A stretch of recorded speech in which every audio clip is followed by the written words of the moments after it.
Hello students, hope you are studying well. Welcome to Dakshina e classroom. बहुत बहुत बहुत स्वागत है प्यारे बच्चों आपका दक्षिणा ई क्लासरूम चैनल पर। मैं प्रदीप सिंह फिर से आपके साथ हूं जेईई मेंस 2020 9 जनवरी सेकंड शिफ्ट के सॉल्यूशन के साथ।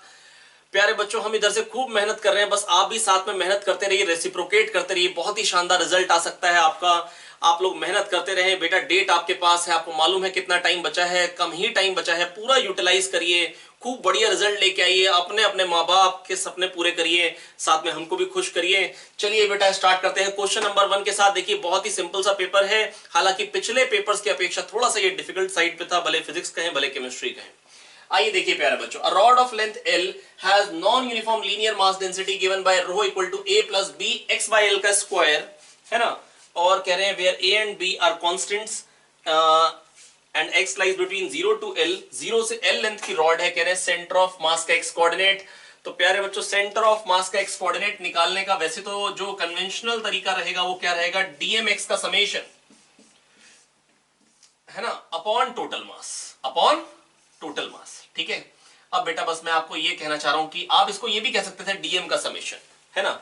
मैं प्यारे बच्चों बस आपको ये बताना चाह रहा हूं कि सोच के देखिए, अगर b को मैं 0 मान लूं, अगर मैं b को 0 मान लूं तो मैं ये कहना चाह रहा हूं कि क्वेश्चन ये कह रहा है कि जो मास पर यूनिट लेंथ है वो कांस्टेंट है, और अगर यूनिफॉर्म रॉड होता है तो सेंटर ऑफ मास कहां होता है, मिड पॉइंट पे।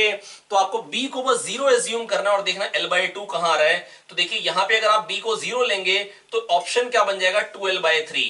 नो, अगर यहां पे अगर आपने b को 0 लिया तो ऑप्शन क्या बन जाएगा, 3 कट जाएगा, 2 यहां पे l बन गया। नो, l पे तो नहीं आ सकता क्योंकि पूरी जगह पे अगर मास है l/2 आना चाहिए। b को यहां 0 लीजिए, क्या बन जा रहा है, 3/4l, ये भी नहीं। और ये क्या बन जा रहा है प्यारे बच्चों, देखिए 3 कट गया, 2 आर 4, l/2। बिल्कुल सही, ये बिल्कुल सही आंसर है प्यारे बच्चों।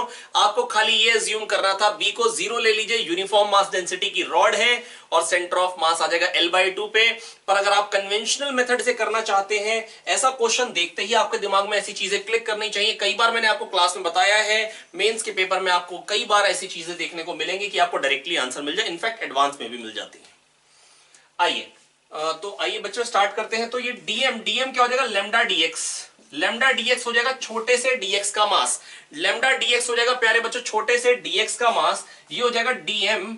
और डीएम एक्स का समेशन करना है, लेमडा डीएक्स हो गया बेटा 1 लेंथ का मास, लेमडा, अच्छा उसको रोह कह रखा है मैंने, अच्छा लेमडा नहीं कहूंगा, रोह ही कहूंगा। 1 लेंथ के मास को इन्होंने रोह कहा है तो मैं भी रोह कह रहा हूं। एक्चुअली कन्वेंशनल मेथड होता है लेमडा बोला जाता है 1 लेंथ के मास को। तो ये 1 लेंथ का मास है, डीएक्स का मास हो जाएगा बेटा रोह डीएक्स। डीएमएक्स का समेशन करना है, डीएमएक्स का समेशन करना है प्यारे बच्चों, कहां से लेके कहां तक करना पड़ेगा, इसको करना पड़ेगा 0 से लेके l तक अपॉन टोटल मास, है ना। रो क्या है, a plus B X by L का स्क्वायर, है ना। और ये डीएम का समेशन करना रहेगा, डीएम को क्या लिखेंगे, रो डीएक्स। यहां पर बेटा मास अगर टोटल चाहिए तो उसके लिए भी मेरे को क्या लिखना पड़ेगा, रो डीएक्स। क्या लिखना पड़ेगा प्यारे बच्चों, रो डीएक्स। जो मास भी लिखना पड़ेगा वो क्या लिखना पड़ेगा, रो डीएक्स, छोटा सा मास उसका समेशन। बहुत ही सिंपल है, आइए करते हैं। a plus B x square by l square into x d x का summation from 0 to l upon a plus B x square by l square d x का समेशन फ्रॉम 0 टू l। और ये क्या मिल जाएगा, a l square by 2, और यहां क्या मिल जाएगा, l क्यूब, x क्यूब का इंटीग्रेशन l की पावर 4/4, है ना। तो बेटा यहां पे आ जाएगा a l square by 2, b l की पावर 4/4, और यहां पे आ जाएगा a l, और यहां पे आ जाएगा b l cube by 3। l square में जानता हूं कट जाएगा, आप बहुत आराम से आंसर निकाल सकते हैं, आप इस आंसर तक बहुत आराम से पहुंच पाएंगे। लेकिन बेस्ट होगा कि अगर आप b0 सोच लें, और अगर इंटीग्रेशन लिखना हो तो मैं लिख देता हूं a, अब मैं डायरेक्टली वैल्यू लिखूंगा a l स्क्वायर बाय 2, और यहां पे x क्यूब का इंटीग्रेशन आ जाएगा l की पावर 4/4, तो b l स्क्वायर बाय 4, क्योंकि नीचे l स्क्वायर था, और नीचे आ रहा है a l, और साथ में x स्क्वायर का इंटीग्रेशन l क्यूब बाय 3, लेकिन नीचे l है तो b l बाय 3, यहां से एक l काटिए तो क्या आ जाएगा बेटा, यहां पे ये निकल के आ जाएगा 2a plus b upon 3a plus b, और ये जो 3 है ये ऊपर चला जाएगा, और यहां जो 4 एलसीएम था वो नीचे आ जाएगा into l। That is 3/4 of 2a plus B upon 3a plus B into L. पर बेटा ये बहुत टाइम टेकिंग भी रहेगा, हल्का सा कैलकुलेटिव है, बहुत ज्यादा टाइम टेकिंग भी नहीं है, लेकिन रिलेटिवली उसके कंपैरिजन में टाइम टेकिंग है। आई होप आपको समझ में आ गया होगा। बेटा अगर आपने B0 माना तो यूनिफॉर्म डेंसिटी की रॉड है ना। चलते हैं, let's move to the next question. आइए प्यारे बच्चों स्टार्ट करते हैं क्वेश्चन नंबर 2। बहुत ही सिंपल क्वेश्चन है। कह रहे हैं कि इलेक्ट्रॉन गन है जो कि सोलेनॉइड की एक्सिस पे है, वो इलेक्ट्रॉन फायर कर रही। कह रहे हैं मैक्सिमम स्पीड कितनी हो ताकि वो जाके सोलेनॉइड के सरफेस पे हिट ना करे। पता नहीं क्यों बच्चों के मन में ऐसा आ जाता है कि हिट ना करे, तो उसका गलती क्या बच्चे कर बैठते हैं कि रेडियस ऑफ कर्वेचर को आर के बराबर कर देते हैं, दैट इज सोलेनॉइड के रेडियस के बराबर। जबकि बेटा जब ये जाएगा, मान लो मैग्नेटिक फील्ड अंदर को, तो फोर्स इधर को आएगा, तो ये सर्कुलर पाथ में जाएगा। अगर आर रेडियस होगा तो सेंटर यहां पे हो जाएगा, तो पक्का टकराएगा। तो हमको चाहिए बेटा रेडियस मैक्सिमम r/2 हो जाए, तो जस्ट कंडीशन हो जाएगी टच करने की। अगर r/2 से हल्का सा भी कम होगा तो चलेगा। और बेटा रेडियस कब ज्यादा होता है? जब रफ्तार ज्यादा होती है। रेडियस कब ज्यादा होता है प्यारे बच्चों? जब रफ्तार ज्यादा होती है। और रेडियस क्या होता है प्यारे बच्चों? mv/qb। क्या होता है प्यारे बच्चों? Radius mv/qb। रेडियस बेटा होता है mv/qb। रेडियस क्या होता है प्यारे बच्चों? mv/qb। निकालते कैसे थे? जो सेंटर की तरफ को फोर्स है, जो सेंटर की तरफ को फोर्स है, उसको mv² ओवर r के बराबर करते थे। बेटा qvb आएगा, v क्रॉस b जो आ रहा है वो बाहर को आ रहा है, माइनस qv क्रॉस b अंदर को आ जाएगा, सेंटर की तरफ को आ जाएगा। मार्कर दे दीजिए।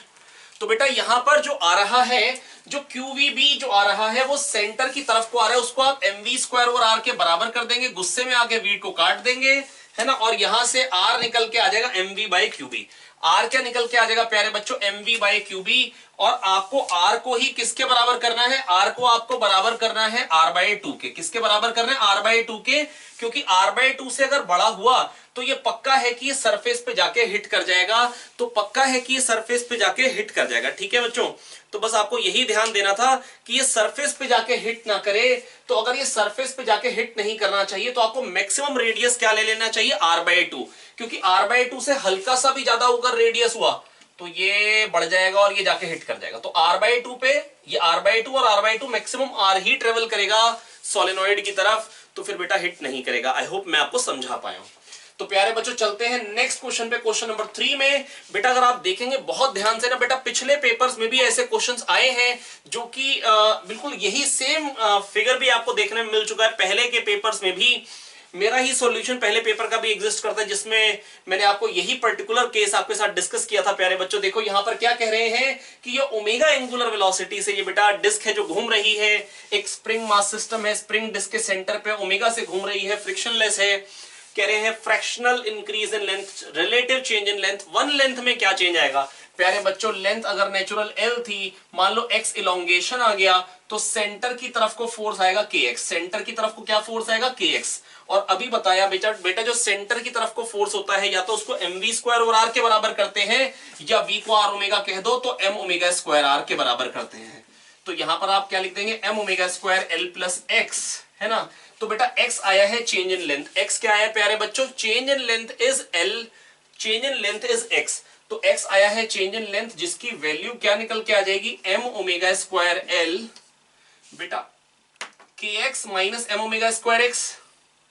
तो k माइनस m ओमेगा² नीचे आ जाएगा। आई होप आपको समझ में आ रहा होगा। और क्वेश्चन में कह रहे k बहुत बहुत बहुत बड़ा है m ओमेगा² से, तो इसकी झंड हो जाएगी, मतलब इसको इग्नोर करना पड़ेगा।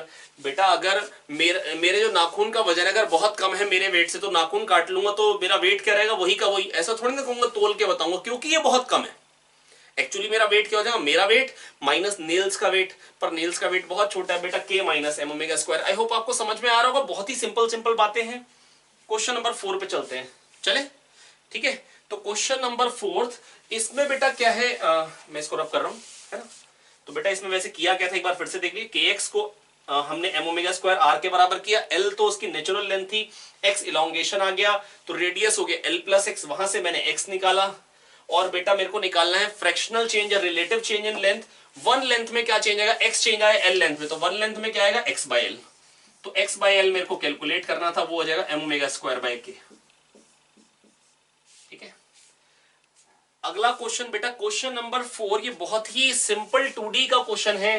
बेटा यहां पर क्या है? इनिशियल वेलोसिटी गिवन है, एक्सेलरेशन गिवन है, x बताना है when y is 32, x coordinate बताना है जब y कोऑर्डिनेट क्या है? 32। ठीक प्यारे बच्चों x कोऑर्डिनेट बताना है, सॉरी यहाँ पे जब y कोऑर्डिनेट 32 है तो x कोऑर्डिनेट क्या होगा, आइए कैलकुलेट कर लेते हैं फटाक से रफ्तार से। तो बेटा x कोऑर्डिनेट क्या होगा जब y कोऑर्डिनेट 32 है, बेटा इनिशियल वेलोसिटी y डायरेक्शन में 0 है। मैं अगर फिगर बनाऊं तो कुछ इस तरीके से है कि इनिशियल वेलोसिटी खाली और खाली x डायरेक्शन में है 3 और y डायरेक्शन में प्यारे बच्चों एक्सेलरेशन तो जरूर है 4 मीटर पर सेकंड स्क्वायर, है ना, और x डायरेक्शन में प्यारे बच्चों एक्सेलरेशन तो जरूर है 6 मीटर पर सेकंड स्क्वायर, है ना। और अब अगर मेरे को ये क्वेश्चन सॉल्व करना है तो प्यारे बच्चों सॉल्व करने का तरीका क्या होगा, बहुत ही सिंपल है। आप s equal to UT plus half A T square लगाइए y डायरेक्शन में, apply s equal to UT plus half A T square in y direction.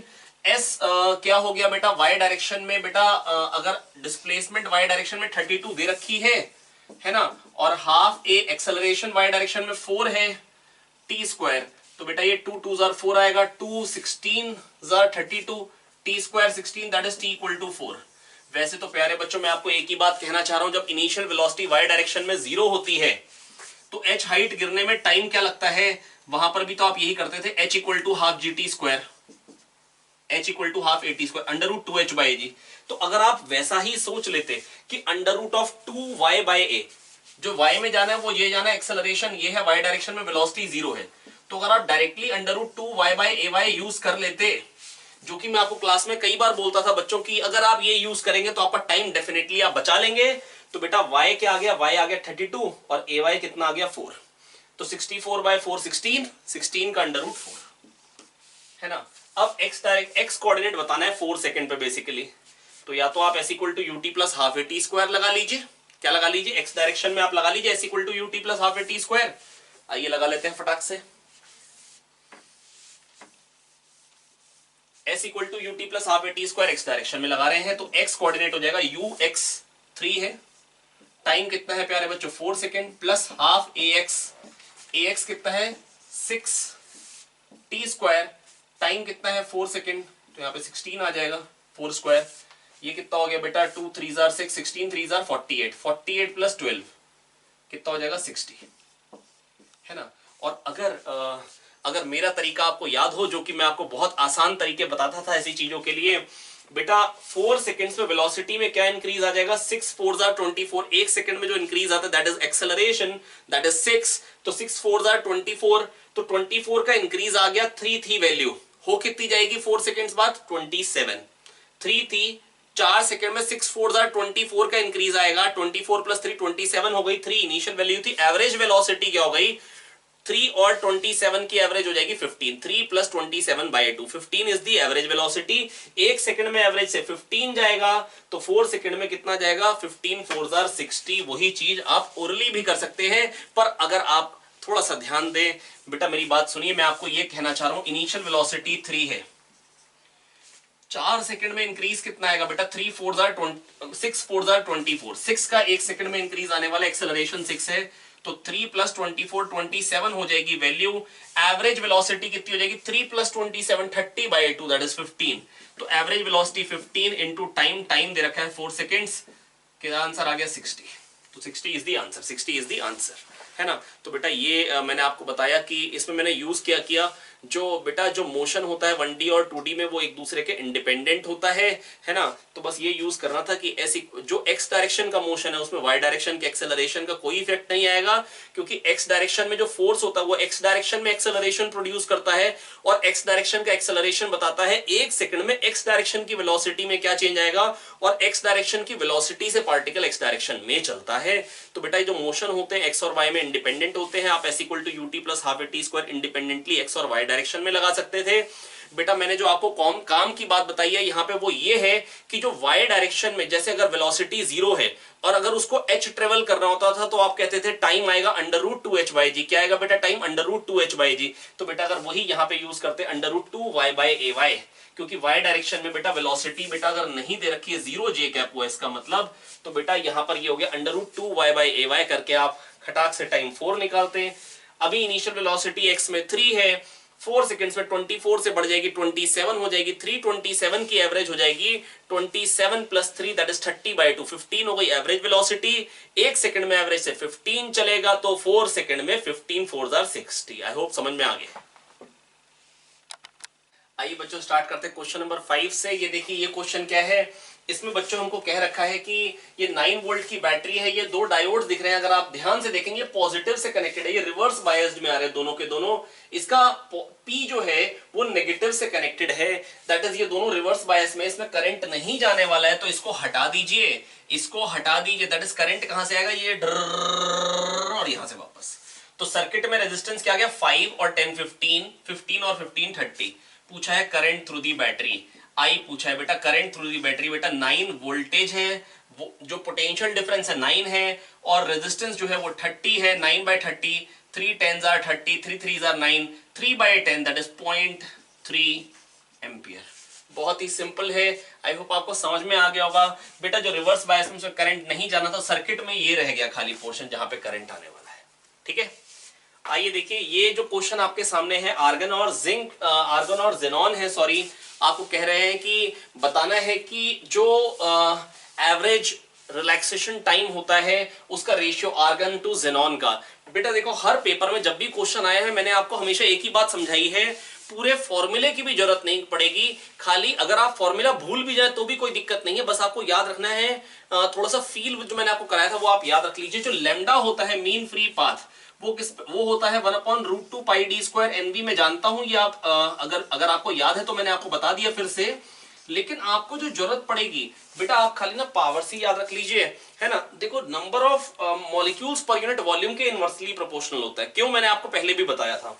बेटा ये नंबर ऑफ मॉलिक्यूल्स अगर मैं इसको पर यूनिट वॉल्यूम ऐसे लिख दूं N/V, तो वॉल्यूम ज्यादा होगी। सोचो अगर वही लोग, अगर मान लो अपने ही लोग हैं खूब सारे ना, अगर एक वॉल्यूम में और हम पागलों की तरह घूम रहे हैं इधर दाएं बाएं, है ना, टकरा के इधर उधर चल रहे हैं, तो बेटा वॉल्यूम जितनी ज्यादा होगी उतने कोलिजन ज्यादा टाइम में होंगे, है ना। सोचो लेकिन छोटी जगह में होंगे वही लोग तो जल्दी जल्दी कोलिजन होंगे, मतलब जो मीन फ्री पाथ होगी दो कोलिजन के बीच में चलने में जो मतलब जो डिस्टेंस होगा वो कम हो जाएगा। और अगर नंबर ऑफ मॉलिक्यूल्स बढ़ गए, नंबर ऑफ मॉलिक्यूल्स बढ़ गए तो भी क्या होगा बेटा, अगर नंबर ऑफ मॉलिक्यूल्स बढ़ गए, सोच के देखिए प्यारे बच्चों, अगर नंबर ऑफ मॉलिक्यूल्स को बढ़ा दे तो उससे क्या होगा, अगर नंबर ऑफ मॉलिक्यूल्स बढ़ जाएंगे तो जल्दी कोलिजन होंगे। अगर उसी रूम में 2 लोग हैं तो कोलिजन कम होंगे, उसी रूम में 15 लोग हैं और दाएं बाएं भाग रहे हैं तो कोलिजन ज्यादा होंगे, जल्दी जल्दी होंगे तो मीन फ्री पाथ कम होगी। और बेटा अगर उनका साइज ज्यादा है तो कोलिजन ज्यादा होंगे, साइज कम है तो कोलिजन ज्यादा होंगे, साइज ज्यादा है तो कोलिजन कम होंगे, लेकिन ये डी स्क्वायर पे डिपेंडेंट है, ये आपको याद रखना है। और बेटा जो टाइम बिटवीन 2 सक्सेसिव कोलिजन होता है वो क्या हो जाएगा बेटा, lambda by V, where V is √3RT/m, where V is √3RT/m। अब बेटा यहां पर तो मेरे से पूछा है, अगर मैं यहां पर नंबर डेंसिटी, तो कह रहे हैं ये वाला पोर्शन तो दोनों के लिए सेम है, कह रहे जेनॉन और आर्गन दोनों के लिए नंबर डेंसिटी सेम है, mean time between 2 successive collision बताना है, रिलैक्सेशन टाइम का रेशियो बताना है, वेलोसिटी में आ जाएगा √3RT/m, तो √3RT भी दोनों के लिए सेम है, तो अगर मैं टाउ निकालूं लैम्डा बाय वी करके तो बेटा वो क्या आ जाएगा √3RT, जो भी दोनों के लिए सेम है, तो ये क्वांटिटी भी सेम है, ये भी कांस्टेंट है सेम है, तो बाय m, √3RT/m, तो ये √m आएगा, है ना, जो कि अलग अलग है, तो खाली √m आना है ऊपर, है ना, और डी स्क्वायर के इनवर्सली प्रोपोर्शनल। तो आर्गन का √m क्या हो जाएगा √40, तो अगर tau argon upon tau xenon करेंगे तो molecular weight of argon upon molecular weight of xenon और d square, diameter of argon का स्क्वायर ये नीचे आ जाएगा और डायमीटर ऑफ जेनॉन का स्क्वायर ये ऊपर आ जाएगा। बहुत ही सिंपल कैलकुलेशन है, ये 40 है ये 140 है, तो √40/140 और डायमीटर ऑफ जेनॉन का square upon diameter of argon का स्क्वायर, या रेडियस ऑफ जेनॉन का square upon radius of argon का स्क्वायर आप कह सकते हैं। तो जेनॉन का रेडियस है 0.1 स्क्वायर अपॉन 0.07 स्क्वायर, तो मैं कह सकता हूं 10 की पावर माइनस, ऊपर जेनॉन का रेडियस आना है, हाँ ठीक है, तो 10 की पावर -2 अपॉन 7 का स्क्वायर हो जाएगा 49 इंटू 10 की पावर -4। ये कैसे कर रहा हूं बेटा, मैंने इसको 7 इंटू 10 की पावर -2 ले लिया, ठीक है।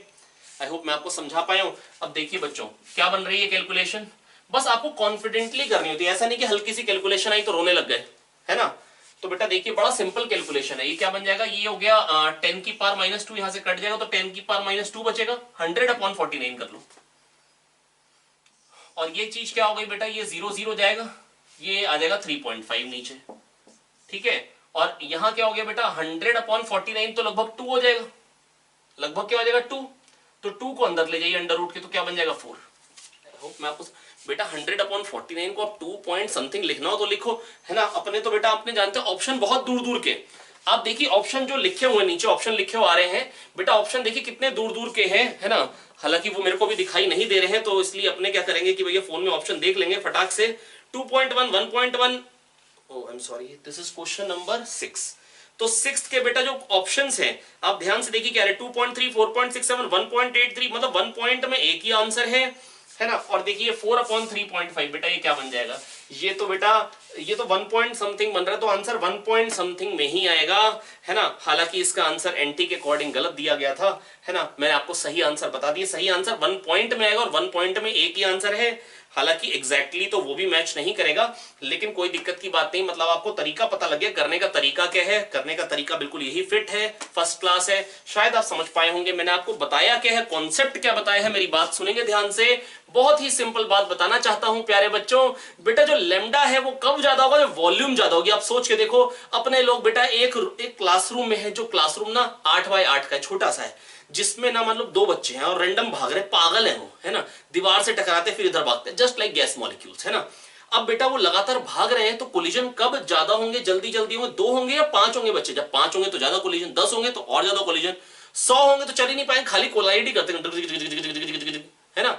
तो प्यारे बच्चों मैं आपको ये कहना चाह रहा हूं कि वॉल्यूम अगर बड़ी होगी, अगर वॉल्यूम बड़ी होगी, है ना, तो कोलिजन होने की टेंडेंसी कम होगी और एक कोलिजन से दूसरे कोलिजन में ज्यादा ट्रेवल कर लेगा, लेमडा ज्यादा होगा प्यारे बच्चों। लेमडा कब ज्यादा होगा मैं फिर से बता दे रहा हूं आपको, जब वॉल्यूम ज्यादा होगी। जब नंबर ऑफ मॉलिक्यूल्स ज्यादा होंगे तो लेमडा कम हो जाएगा, है ना।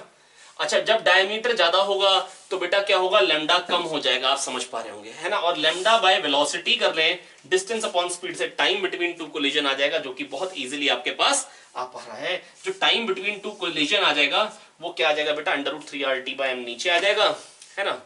तो अब यहां पर बेटा टेम्परेचर मेरे को सेम गिवन था, नंबर डेंसिटी सेम थी, जो सेम थे उनको हटा दिया मैंने रेशियो में, तो खाली √m/d² पे डिपेंडेंट आ जाएगा। तो √m/d² आर्गन के लिए, √m/d² ज़ेनॉन के लिए, बहुत इजीली सॉल्व हो जाएगा। आइए नए क्वेश्चन पे चलते हैं।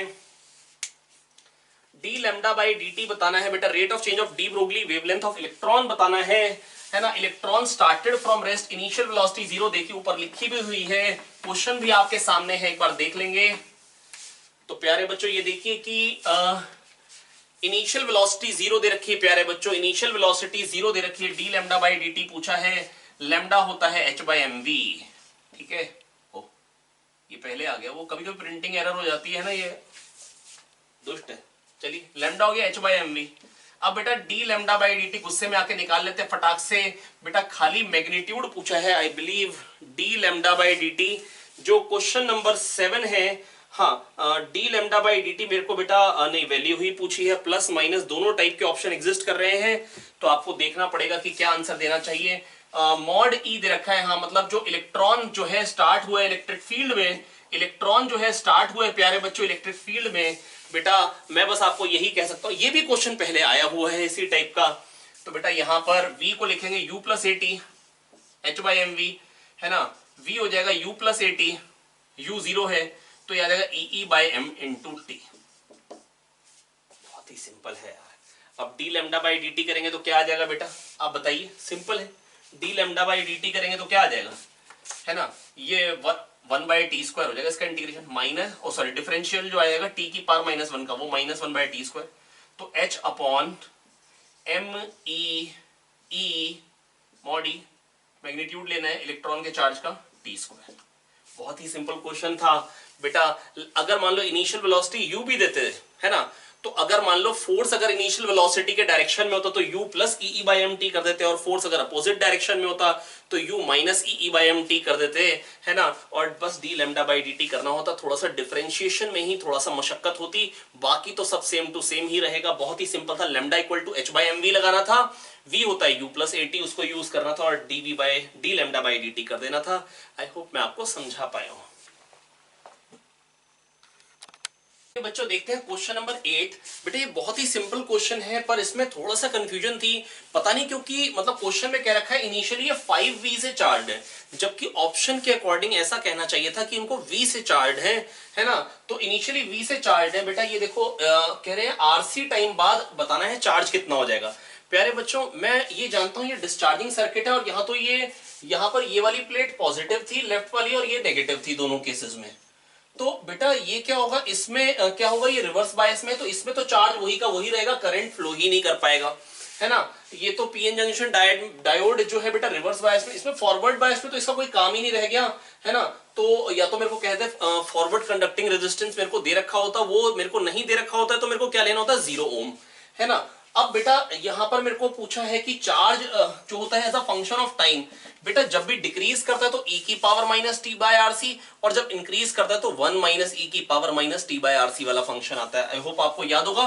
तो ये डिस्चार्जिंग है तो यहां क्या है, q equal to C V e की power minus T by RC, है ना। ये आप बड़े आराम से लिख लेंगे। अब बेटा आरसी टाइम बाद, है ना, आरसी टाइम अगर हो गया तो आरसी कट जाएगा, e की पावर माइनस 1 आ जाएगा, दैट इज चार्ज क्या हो जाएगा, चलिए पूरा लिख ही देते हैं। टाइम हो गया आरसी, कट जाएगा e की power minus 1, that is CV by, बेटा चार्ज क्या देगा, सीवी बाई। बहुत ही सिंपल है। तो इसमें बेटा आरसी टाइम बाद चार्ज क्या होगा, सीवी, और इसमें सीवी बाई ई, तो CV comma CV by E वाला करेक्ट ऑप्शन हो जाएगा, ठीक है, CV comma CV by E. इसमें बेटा कह रखा है कि ये एक रस्सी है जो कि जिसके दोनों एंड बेटा फिक्स्ड है, जिसकी दो कंसेक्यूटिव रेजोनेंट फ्रीक्वेंसीज आपको दे रखी हैं। दो कंसेक्यूटिव रेजोनेंट फ्रीक्वेंसीज है 490 और 420।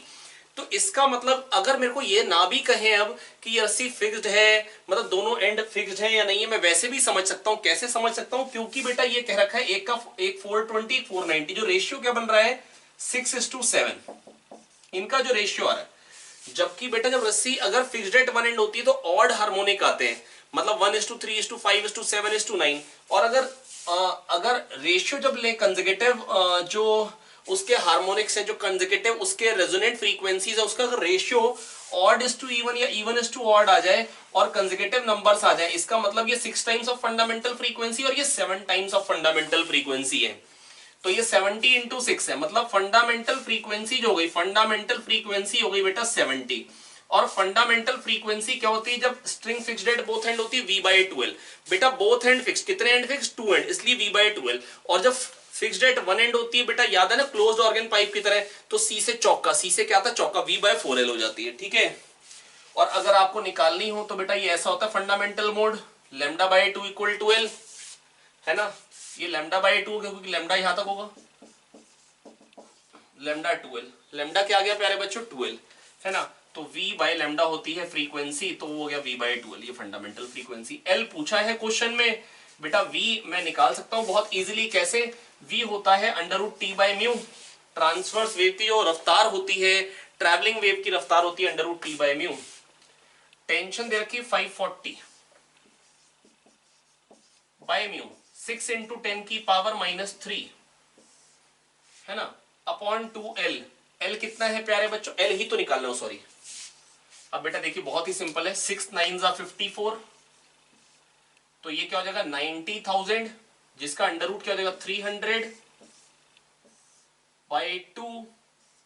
l निकालना है मेरे को, और 70 को इधर लेके आना, कुछ भी मशक्कत नहीं है भैया, 0 0 को काटो, 30/14 आ जाएगा। 30/14 that is answer 2 point something type का आएगा, जो कि एक ही ऑप्शन में है आंसर बेटा। 30/14 2 पॉइंट समथिंग आएगा, एक ही ऑप्शन में, पूरा कैलकुलेट करने के मूड में नहीं हुआ है ना। आपका मन करे तो कर सकते हैं, लीजिए कर ही लेते हैं यार, है ना। ऐसा ना हो कि आपको लगे कि यार निकल गए ऐसे ही। 7 2 14 1 है 2.1, ठीक है, खत्म, एग्जैक्ट आंसर। आयनाइजेशन एनर्जी बेटा 1 रिडबर्ग होती है हाइड्रोजन की, किसकी होती है बेटा, हाइड्रोजन की आयनाइजेशन एनर्जी होती है 1 रिडबर्ग, है ना। तो बेटा अगर 9 है बेटा, आयनाइजेशन एनर्जी होती है 13.6 Z², है ना। तो अगर 1 रिडबर्ग जो है हाइड्रोजन की है तो उसकी 9 टाइम्स किसकी होगी, Z² पे डिपेंडेंट है, तो Z क्या होगा 3। इसका मतलब लिथियम की बात चल रही है, Z हो गया 3, Z क्या हो गया 3। अब कह रहे हैं लिथियम में, मतलब इसी एटम में, है ना, जब 1 इलेक्ट्रॉन सिस्टम है और सेकंड एक्साइटेड स्टेट से ग्राउंड स्टेट पे आ रहा है, तो कितनी वेवलेंथ का फोटोन निकलेगा, तो कितनी वेवलेंथ का फोटोन निकलेगा। आइए देखते हैं।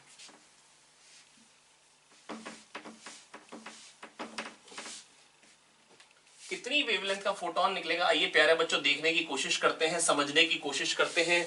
बेटा मैं आपको पहले भी बता चुका था, आपको जो चीजें याद रहनी चाहिए, पहले वाले में हाइड्रोजन में जो एनर्जी होती है -13.6, दूसरे वाले में होती है -3.4। आप चाहे तो अपॉन 2 स्क्वायर कर सकते हैं, पर अगर आप ये वैल्यूज याद रख लें तो आपको बहुत फायदा मिल सकता है। अब बेटा और बाकी किसी में क्या होती है, इंटू जेड स्क्वायर, ठीक है। तो जो इनमें डिफरेंस आएगा प्यारे बच्चों वो क्या आएगा, 12.1 जेड स्क्वायर।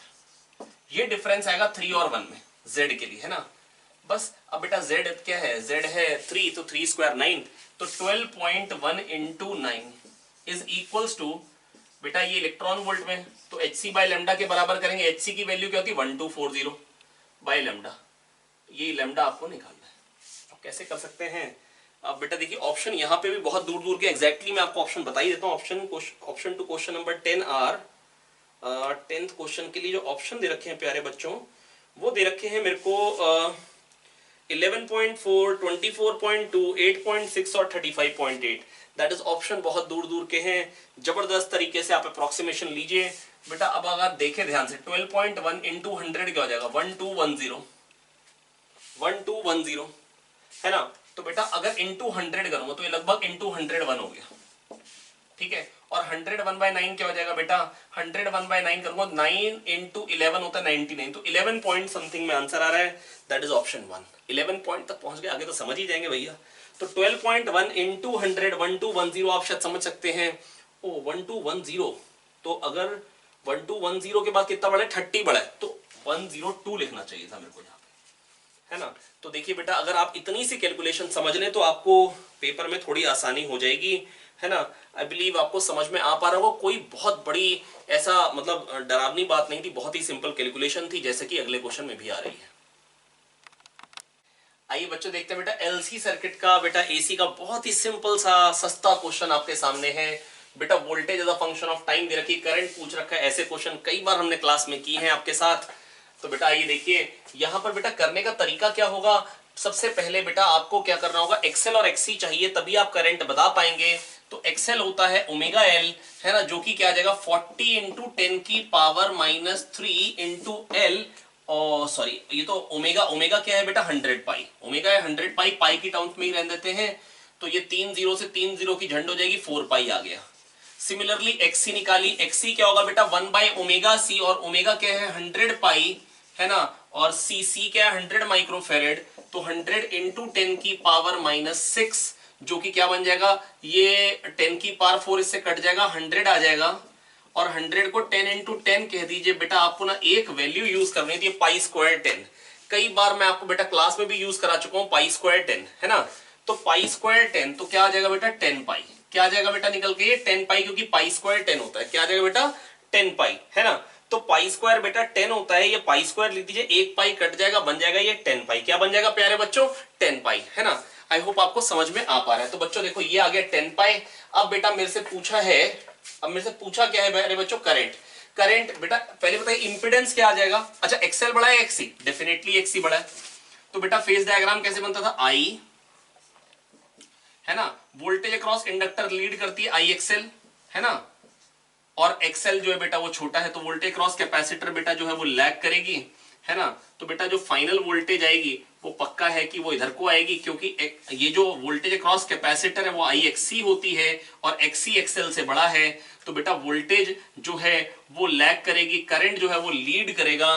तो करंट जो आएगा फाइनली निकल के, वो मैं ये बिल्कुल पक्का कह सकता हूं। अच्छा करंट की पहले तो मैग्नीट्यूड क्या आएगा, वोल्टेज है 10 पीक वोल्टेज, और जो Z आएगा वो कितना आ जाएगा बेटा 10 पाई माइनस 4 पाई, है ना।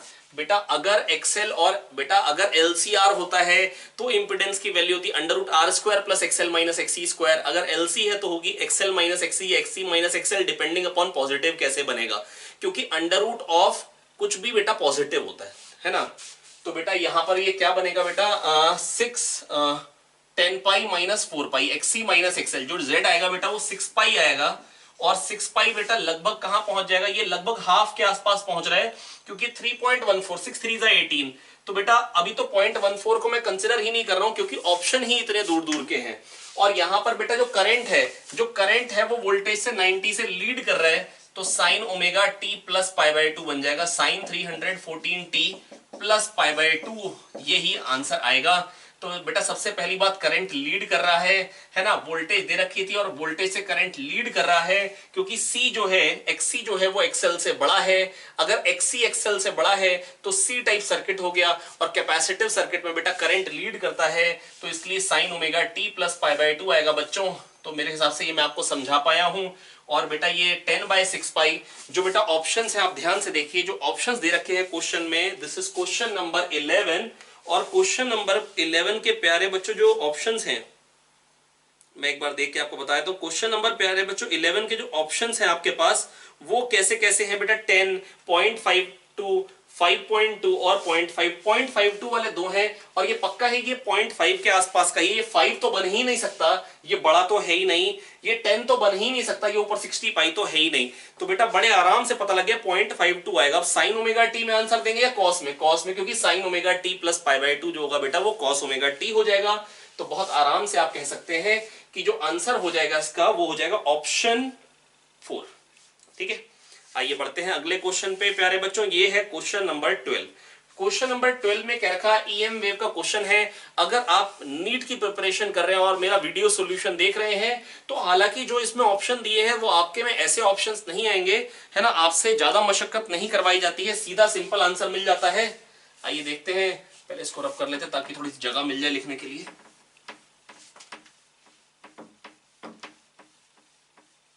ठीक है, आइए प्यारे बच्चों देखते हैं क्वेश्चन क्या है। क्वेश्चन है वेलोसिटी जो है वो parallel to I cap plus J cap by root 2, that is scalar.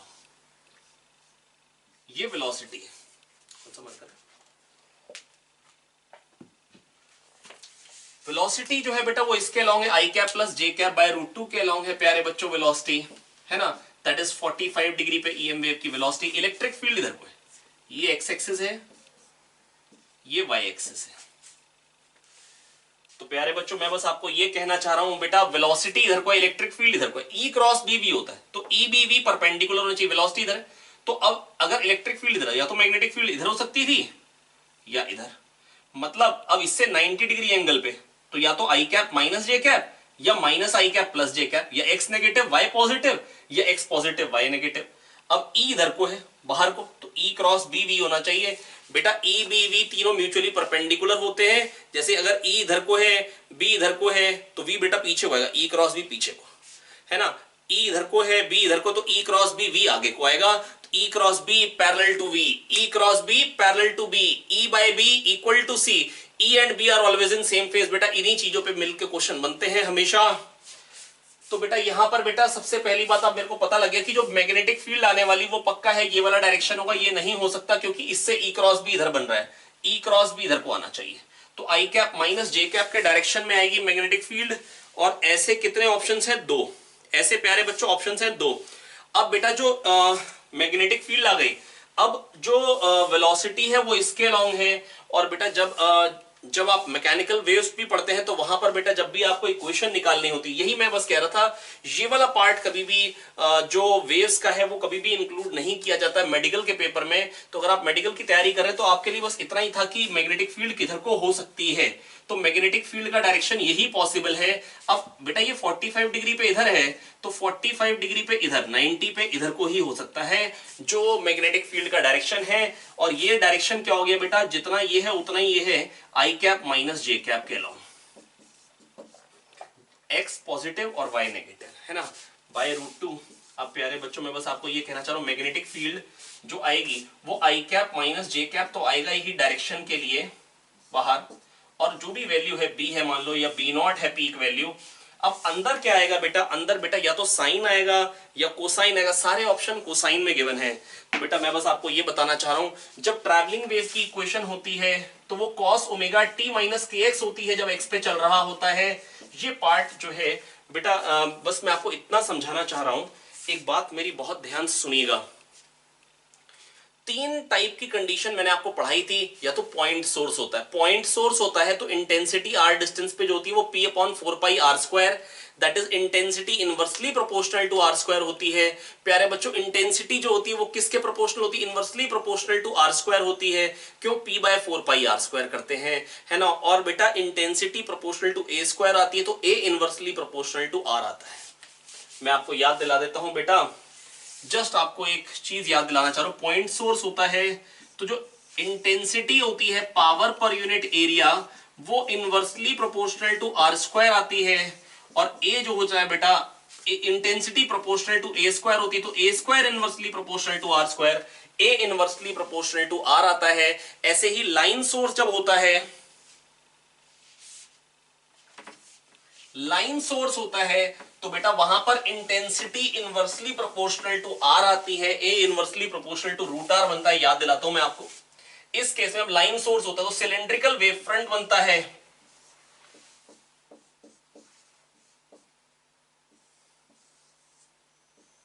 तो बेटा इस केस में इंटेंसिटी जो होती है वो पावर पर unit area 2 pi r L है ना। मान लो एल लेंथ की जो पावर है वो P है, तो बेटा वो इंटेंसिटी, अब this is proportional to a square, तो बेटा P upon 2 pi r l, 2 pi r l पे एक सेकंड में बेटा जो एनर्जी फॉल कर रही है वो P कर रही है। यहां पर जैसे हम बोलते हैं 4 पाई आर स्क्वायर पे जो इसकी पावर है एक सेकंड में P एनर्जी फॉल कर रही है 4 पाई आर स्क्वायर पे, या 4 पाई आर स्क्वायर से जो एनर्जी पास कर रही है वो P/4 पाई आर स्क्वायर है। तो इंटेंसिटी बेटा जो होगी वो पावर पर unit area inversely proportional to r square आएगी, यहां पर इनवर्सली प्रोपोर्शनल टू आर, तो ए इनवर्सली प्रोपोर्शनल टू क्या हो जाएगा? Root are.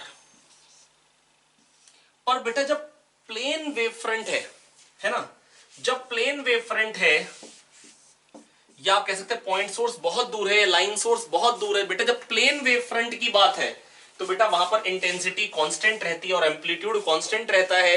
दैट इज, अब जितनी भी आपने साउंड वेव्स की इक्वेशन पढ़ी है, x equal to a sin omega t minus kx, जब भी आपको लिखा हुआ दिखता है इसका मतलब वो प्लेन वेव फ्रंट है क्योंकि एम्पलीट्यूड कांस्टेंट है। तो जब भी अगर आपको साउंड वेव में इक्वेशन आपको दी गई है y equal to a sin omega t minus kx, तो वो जब भी आपको इक्वेशन दे रहा है वहां पर वो आपको ये कह रहा है कि प्लेन वेव फ्रंट है।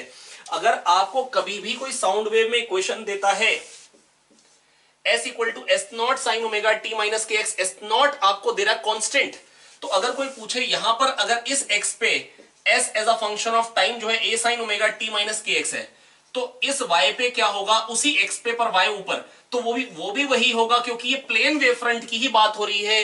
वेव प्लस x में जा रही है तो उससे परपेंडिकुलर होता है वेव फ्रंट। एम्पलीट्यूड अगर जब भी कांस्टेंट दिया होगा तो प्लेन वेव फ्रंट होता है बच्चों। क्या होता है? Plane wave front. अब बेटा इक्वेशन जो आनी है वो omega t minus k x की आनी चाहिए, है ना। अब अगर आप मैथ स्टूडेंट्स हैं, जब आप पढ़ते हैं प्लेन की equation r dot n cap equal to p, क्या पढ़ते हैं प्यारे बच्चों? r dot n cap equal to p. इस क्वेश्चन में थोड़ा सा भटकना ज्यादा पड़ जाता है ना। आइए बता देता हूं प्यारे बच्चों मैं आपको, ये r डॉट एन कैप, बेटा ये अगर प्लेन होता था तो आप क्या बोलते थे? ये नॉर्मल है, नॉर्मल के लॉन्ग यूनिट वेक्टर। तो कोई भी अगर पॉइंट होगा प्लेन पे जिसका पोजीशन वेक्टर अगर r है तो r का कंपोनेंट बेटा नॉर्मल के लॉन्ग हमेशा p ही आएगा, भले r यहां पे हो, भले यहां पे हो, भले यहां पे हो, भले यहां पे हो, तो r dot n cap p ही बनेगा, है ना। r डॉट एन कैप आपको एन कैप के अलॉन्ग बता देगा कि कितना है डिस्टेंस, है ना। r dot n cap, r का कंपोनेंट अलॉन्ग एन कैप आ जाएगा जो हमेशा p आएगा अगर प्लेन पे पॉइंट लाई करेगा, है ना। अब बच्चों मैं बस आपको ये कहना चाह रहा हूं omega t minus k x में अब x के बदले क्या आना चाहिए? x के बदले डिस्टेंस आना चाहिए। तो बेटा यहां पर हम प्रोपगेशन वेक्टर ले लेते हैं, k कैप डॉट r कर देते हैं, ताकि जिसके लॉन्ग वेव जानी, जैसे i cap plus j cap by root 2 था, तो ये जो प्रोपगेशन वेक्टर था k कैप, है ना, जिसके लॉन्ग वेव जानी है ना, और हम क्या करेंगे बेटा? k कैप डॉट r कर देंगे, है ना, ताकि हमारे पास डिस्टेंस आ जाएगा, ताकि हमारे पास क्या आ जाएगा बेटा? जिसके भी अलॉन्ग वेव जानी, आप वी कैप डॉट आर कह दीजिए, है ना, और ओमेगा ये आ जाएगा डिस्टेंस, और साथ में 2 पाई बाय लैम्डा से मल्टीप्लाई कर दीजिए। क्यों?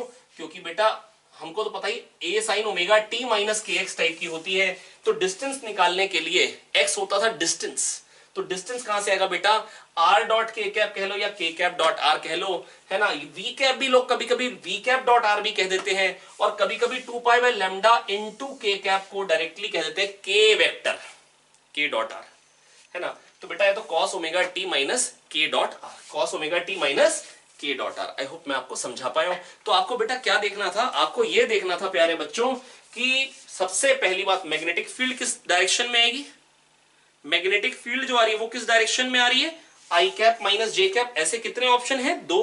अब एक में कॉस ओमेगा टी प्लस के आर, यहां तो डॉट लगाना भी भूल गए गलती से, कोई दिक्कत की बात नहीं है। अब डॉट नहीं लगा तो आपके दिमाग में लगाना चाहिए, क्योंकि बेटा ये पिछले साल भी ये सेम क्वेश्चन आ चुका है ना, मतलब बिल्कुल सेम वैरायटी का क्वेश्चन था, वैल्यूज थोड़ी सी चेंज है ना। तो ये पिछले साल भी आया था क्वेश्चन। तो अगर आपने पुराने पेपर्स कर रखे जेईई मेंस का तो कोई डाउट नहीं है कि कैसा भी ये सबसे डिफिकल्ट क्वेश्चन हो सकता है ईएम वेव का, लेकिन ये भी आप बड़े आराम से कर सकते हैं क्योंकि पिछले ही साल आए।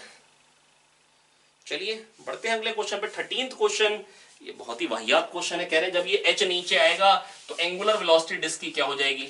अरे भाई ग्रेविटी ने वर्क किया m1gh इस पे पॉजिटिव और ये ऊपर गया तो नेगेटिव इस पे, तो m1 minus m2gh total gravity ने वर्क किया।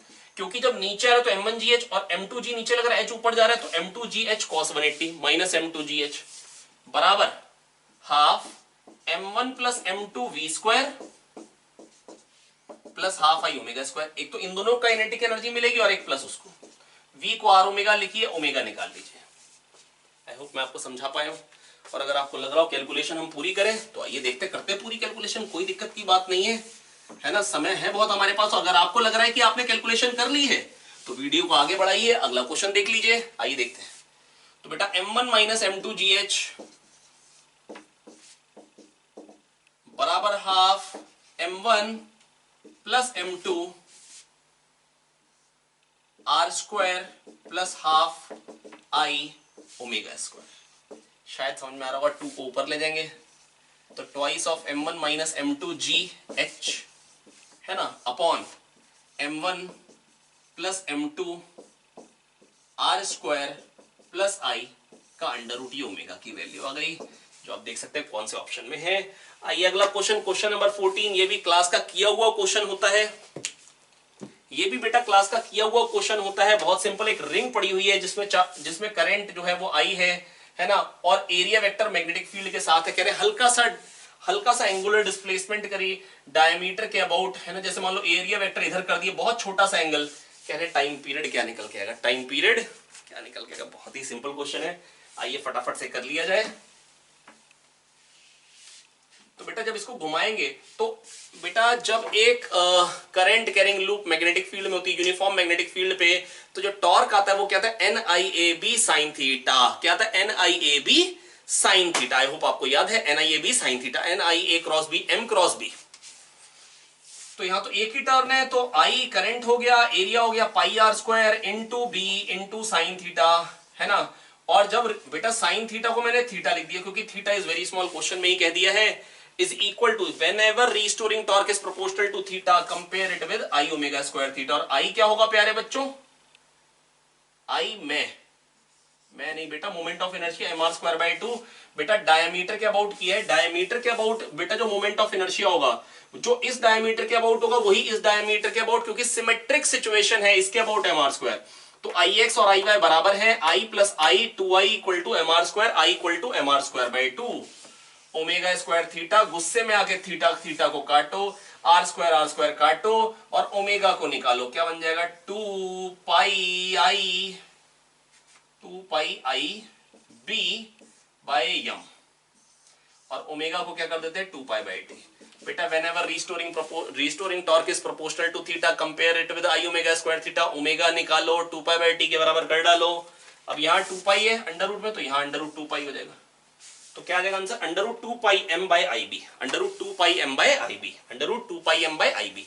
बेटा सोचा कैसे, बेटा अगर मेरे पास कोई रिंग है ना, कोई अगर रिंग है ना, ये कड़ा है लेकिन मतलब रिंग शेप का है और मैग्नेटिक फील्ड इधर है, तो बेटा अभी टॉर्क 0 है, जैसे इसको घुमाऊंगा थीटा से, अभी एरिया वेक्टर और मैग्नेटिक फील्ड दोनों सेम डायरेक्शन में, mb sin 0 टॉर्क 0 है। जैसे इधर घुमाऊंगा ये अपनी तरफ को खींचेगा, तो जैसे ही इधर करूंगा अपनी तरफ को खींचेगा, क्योंकि नेचर अबोर्स चेंज इन फ्लक्स, है ना, नेचर हमेशा फ्लक्स चेंज का अपोज करता है। ऐसे करूंगा तो फ्लक्स चेंज का अपोज करेगा, और वो जो अपोज है वो टॉर्क की फॉर्म में दिखाई दे रहा है, आप ऐसा कह सकते हैं। तो एम बी साइन थीटा बेटा ये टॉर्क आएगा, है ना, उसको आई ओमेगा स्क्वायर थीटा के बराबर रखेंगे। आई क्या लेंगे बेटा, डायमीटर के अबाउट रिंग का मोमेंट ऑफ इनर्शिया क्या होता है प्यारे बच्चों, एम आर स्क्वायर बाई 2, क्योंकि दोनों डायमीटर के अबाउट सेम होगा, एक्सिस के अबाउट होता है एम आर स्क्वायर, क्या होता है m r square. I hope मैं आपको समझा पाया। आइए बच्चों देखते हैं क्वेश्चन नंबर 15। क्वेश्चन नंबर 15 प्यारे बच्चों क्या है, यू वेलोसिटी से 60 डिग्री एंगल पे एम मास को फेंका है, जब वो टॉप मोस्ट पॉइंट पे होता है तो उस पे सेम मास जाके यू स्पीड से टकराता है ना, सेम डायरेक्शन में, और वो चिपक जाते हैं, और कह रहे हैं जब तक वो नीचे गिरेंगे तब तक बताना है कंबाइंड मास हॉरिजॉन्टली कितना ट्रेवल करेगा, कंबाइंड मास हॉरिजॉन्टली कितना ट्रेवल करेगा। बेटा जस्ट ऐसे ही मैं आपको याद दिला दूं, यूज तो यहाँ पे खाली ये होना टाइम ऑफ फ्लाइट जो था 2u sin थीटा बाय जी, पर बेटा रेंज क्या होता है u square sine 2 theta by g, और मैक्सिमम हाइट क्या होती है u square sine square theta by 2g, और टाइम ऑफ फ्लाइट होता है 2u sin थीटा बाय जी। निकालने का तरीका हल्का सा रिवाइज करा देता हूं बेटा। u स्पीड से अगर फेंकते हैं, अगर हम किसी पत्थर को अगर u स्पीड से फेंकते हैं तो हॉरिजॉन्टल कंपोनेंट होता है u cos थीटा, जो कि चेंज नहीं होता है। जो वर्टिकल कंपोनेंट होता है u sin थीटा, बेटा वो ऊपर जाते जाते चेंज होता है x डायरेक्शन में, हॉरिजॉन्टल डायरेक्शन में स्पीड में चेंज नहीं आता है। क्यों नहीं आता है प्यारे बच्चों, हॉरिजॉन्टल डायरेक्शन में स्पीड में इसलिए चेंज नहीं आता है क्योंकि हॉरिजॉन्टल डायरेक्शन में कोई एक्सेलरेशन नहीं है, कोई फोर्स नहीं है। जो वाई डायरेक्शन में u sin थीटा थी, जब वो हिट करता है ग्राउंड को तो u sin थीटा वही नीचे को हो जाती है, वही रफ्तार होनी ही चाहिए, क्योंकि जितना बेटा जब ऊपर जाए ग्रेविटी नेगेटिव वर्क करेगी, उतना ही नीचे आएगा तो पॉजिटिव वर्क करेगी, तो वापस उतनी ही रफ्तार होनी चाहिए, जितनी u sin थीटा ऊपर है उतनी u sin थीटा नीचे। v equal to u plus a t y direction में लगा के ये निकाल सकते हैं, और v square equal to u square plus 2as आप y डायरेक्शन में लगाइए। जब मैक्सिमम हाइट पे होगा, जब पार्टिकल मैक्सिमम हाइट पे होता है तो vy 0 होता है, वहां से आप h निकाल सकते हैं। आप लगाइए vy square is equal to uy square plus 2ayy, तो बेटा vy स्क्वायर 0 है, ये हो गया u square sine square theta minus 2g, क्योंकि g नीचे को है, और h यहां से h निकाल लीजिए u square sine square theta by 2g। और बेटा रेंज निकालनी है तो एक सेकंड में आगे को जाता है u cos थीटा, तो t टाइम में कितना जाएगा u cos थीटा t, है ना। और टाइम ऑफ फ्लाइट कैसे निकाला था, vy equal to uy plus ayt लगा के, क्या कैसे निकाला था, vy equal to uy plus ayt लगा के vy हो जाएगा माइनस u sin थीटा, क्योंकि बेटा जब वो ग्राउंड पे आके हिट करता है यहाँ पे, तो जितनी ऊपर को होती है u sin थीटा उतनी नीचे को जाती है u sin थीटा, तो minus u sin theta is equal to u sin theta minus gt। ये यूज करके आप टाइम ऑफ फ्लाइट निकाल सकते हैं 2u sin थीटा बाई जी। वो टाइम ऑफ फ्लाइट यहां पुट करके आप रेंज निकाल सकते हैं। sin 2 थीटा कैसे बनता है, क्योंकि ये 2u sin थीटा बाई जी जो इसमें पुट करेंगे तो 2 sin थीटा cos थीटा बन जाता है sin 2 थीटा। मैंने जस्ट आपको एक बार फटाफट से एक रिव्यू दिया कि कैसे करते हैं, क्योंकि अगर ये डेरिवेशंस आते हो तो फिर आपके जो क्वेश्चंस होते हैं इजिली वो बन जाते हैं, ठीक है।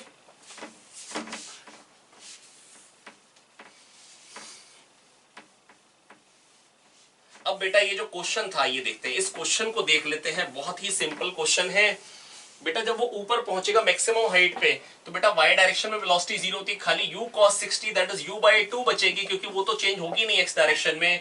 और m मास की दूसरी चीज आ रही है टकराने के लिए, तो बेटा कैसा भी कोलिजन हो, इलास्टिक इनइलास्टिक मोमेंटम कंजर्व होता है, दोनों चिपक के एक ही चीजें बन गई, है ना, चिपक गए दोनों के दोनों 2m into v। Initial momentum equal to final momentum, momentum conserve होता है जब खाली इंटरनल फोर्स लग रहे हो, ठीक है। अब यहां से बेटा v क्या आ जाएगा, ये हो जाएगा 3u बाई 2 अपॉन 4, तो v हो जाएगा 3u बाई 4। ये आ गई वेलोसिटी, ये प्यारे बच्चों वेलोसिटी निकल के आ गई, ठीक है। अब मेरे से पूछा क्या गया है, मेरे से पूछा है कंबाइंड मास नीचे आने तक कितना ट्रेवल करेगा।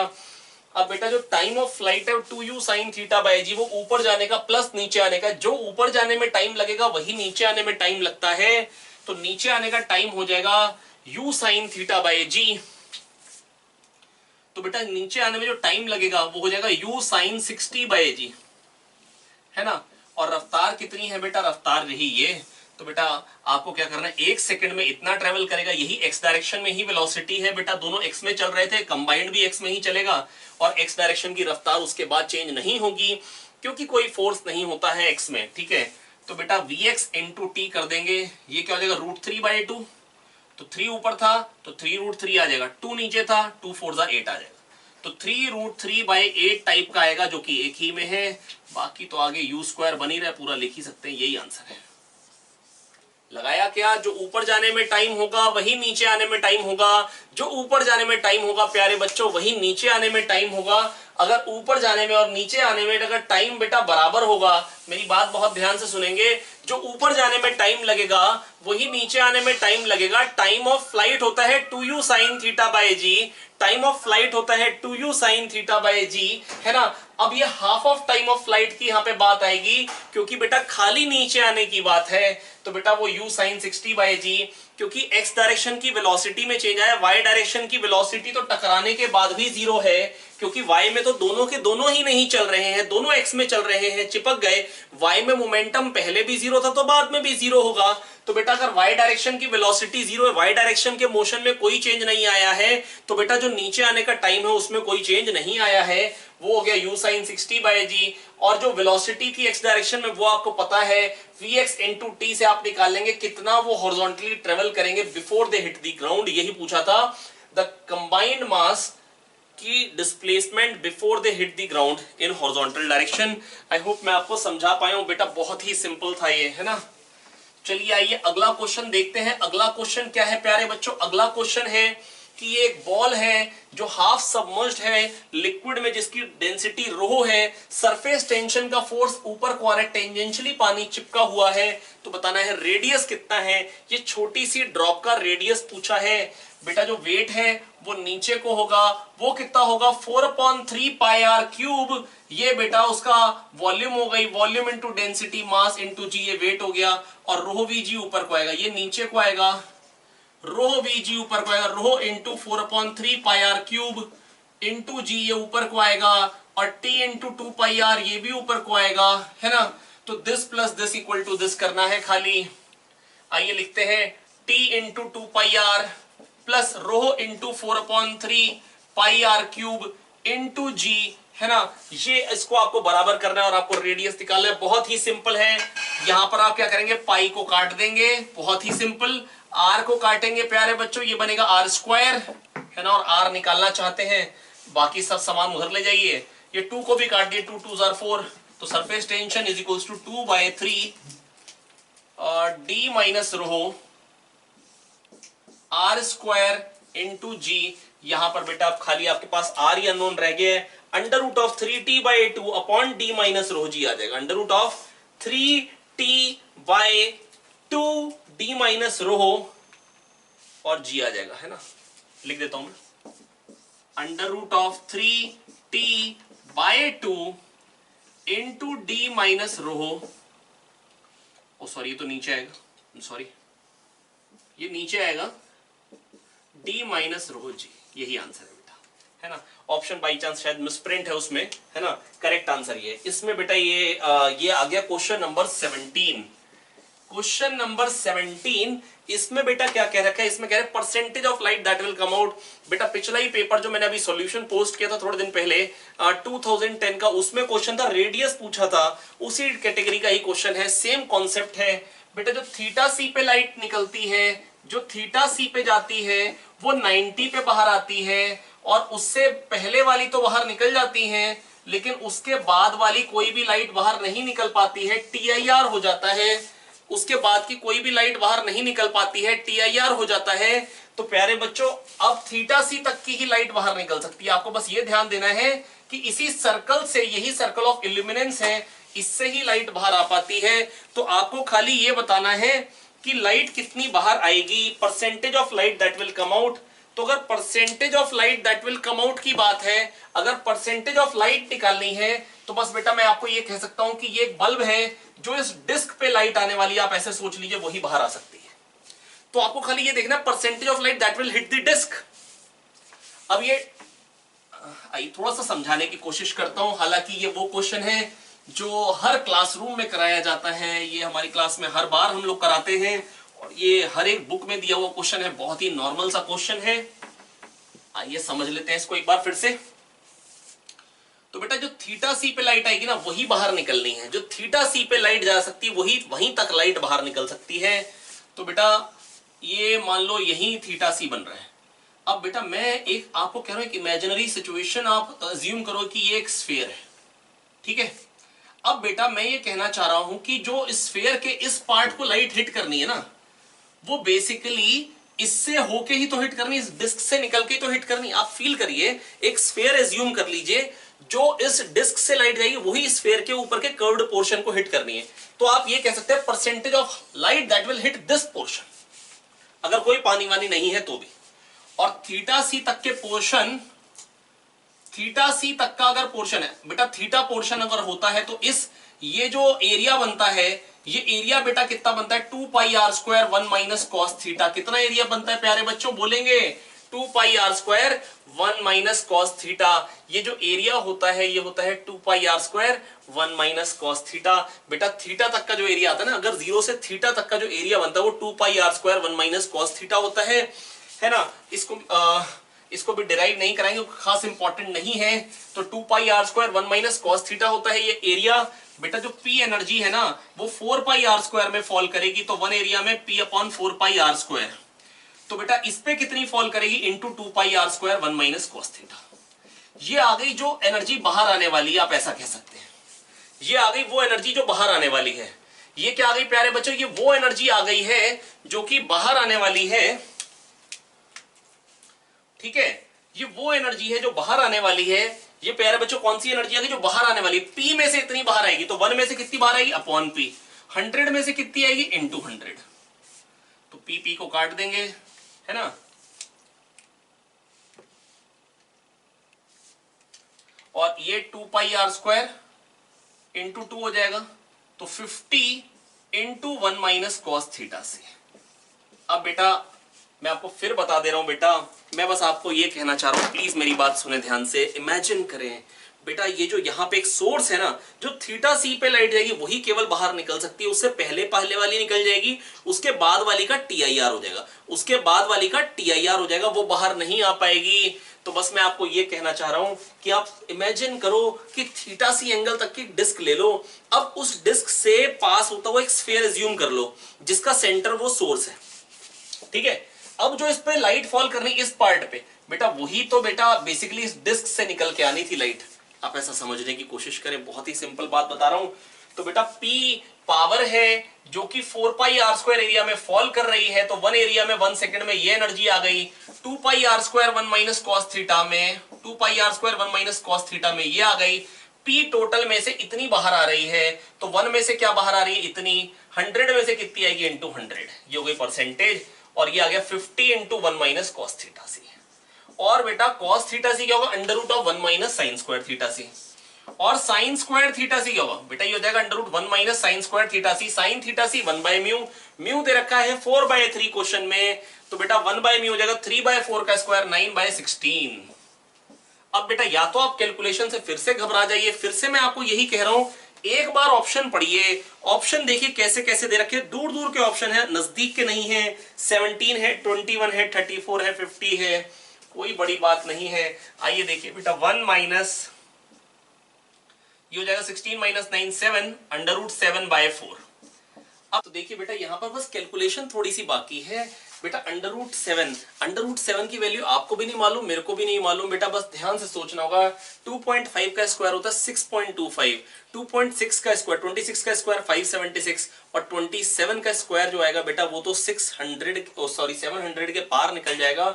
तो बस मैं आपको ये कहना चाह रहा हूं, ये 2.6 से बड़ा है और 2.7 से छोटा है, तो वैसे तो क्योंकि ऑप्शंस बहुत दूर दूर के बेटा 17, 21, 35 और 50, तो मैं बस बेटा आपको ये कहना चाह रहा हूं कि ये जो चीज निकल के आ रही है अंडर रूट 7, ये लगभग 2.6 है 2.7 कोई फर्क नहीं पड़ता, क्योंकि ऑप्शन इतने नजदीक के नहीं है कि आपको इतनी प्रिसाइज कैलकुलेशन चाहिए हो। अगर आप इसको 2.6 भी मान ले तो अपॉन 4, 4 6 24 होता है, तो ये कितना है बेटा 0.65, तो 1 माइनस 0.65 क्या हो जाएगा 0.35 हो जाएगा। और 0.35 इंटू 50 बेटा क्या आ जाएगा, 0.35 इंटू 50 आ जाएगा 35, ये आ जाएगा 65 इंटू 0.5, 65 इंटू सॉरी ये आ जाएगा 0.35, 35 का हाफ, दैट इज 17 के आसपास का आ रहा है। मैं बस प्यारे बच्चों आपको ये बताना चाह रहा हूं बच्चों की जो √7 की वैल्यू वो 2.6 या 2.7 कुछ भी ले लो, क्योंकि कोई खास फर्क नहीं पड़ने वाला है।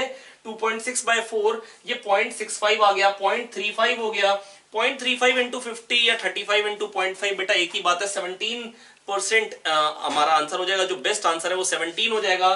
अगला जो क्वेश्चन है क्वेश्चन नंबर 18, उसमें बेटा पता है क्या कह रखा है, उसमें हमको कह रखा है कि उसमें हमको ये कह रखा है, जो क्वेश्चन नंबर 18 है उसमें कह रहा है m मास का प्लैनेट है और r रेडियस है, और इस पे जो एस्केप वेलोसिटी है वो va है, और दूसरा एक और प्लैनेट है जिसका मास भी हाफ है और रेडियस भी हाफ है, तो उस पे एस्केप वेलोसिटी vb है ना, और va/vb कुछ 4/n या n/4 कह रखा है। मैं बताता हूं आपको क्वेश्चन एग्जैक्टली है बेटा, जो va/vb की जो वैल्यू दे रखी है क्वेश्चन में वो कह रखी है n/4। हाँ, va पहला प्लेनेट m मास का है, r रेडियस, दूसरा m/2 r/2 है ना। va/vb कह रखा है प्यारे बच्चों n/4। वैसे तो अगर मैं आपको बताऊं तो आपको याद होगा जो एस्केप वेलोसिटी होती है वो √gm/r होती है, √2gm/r।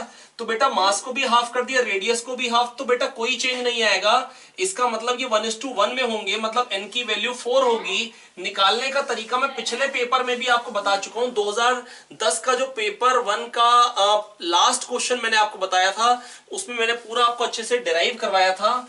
तो बेटा उसमें भी मैंने आपको बताया था डिराइव करने का तरीका होता है -gmm/r। ये हो गई पोटेंशियल एनर्जी, हाफ mv² हो गई काइनेटिक एनर्जी, और जब इंफिनिटी पे पहुंच जाएगा तो पोटेंशियल एनर्जी भी 0 हो गई, काइनेटिक भी 0 हो गई। यहां से आप v निकाल सकते हैं, बहुत ही सिंपल है, √2gm/r है ना। मास भी हाफ हो गया, रेडियस भी हाफ, तो कोई फर्क नहीं पड़ने वाला है, बहुत इजीली आंसर आ जाएगा, है ना। आंसर क्या आ गया बेटा, दोनों में एस्केप वेलोसिटी बराबर होगी, और एस्केप वेलोसिटी प्यारे बच्चों अगर दोनों में बराबर है तो मैं ये बिल्कुल श्योरिटी से कह सकता हूं, अगर एस्केप वेलोसिटी प्यारे बच्चों दोनों में बराबर है तो va/vb 1 है, दैट इज n क्या होगा 4। n क्या होगा प्यारे बच्चों 4।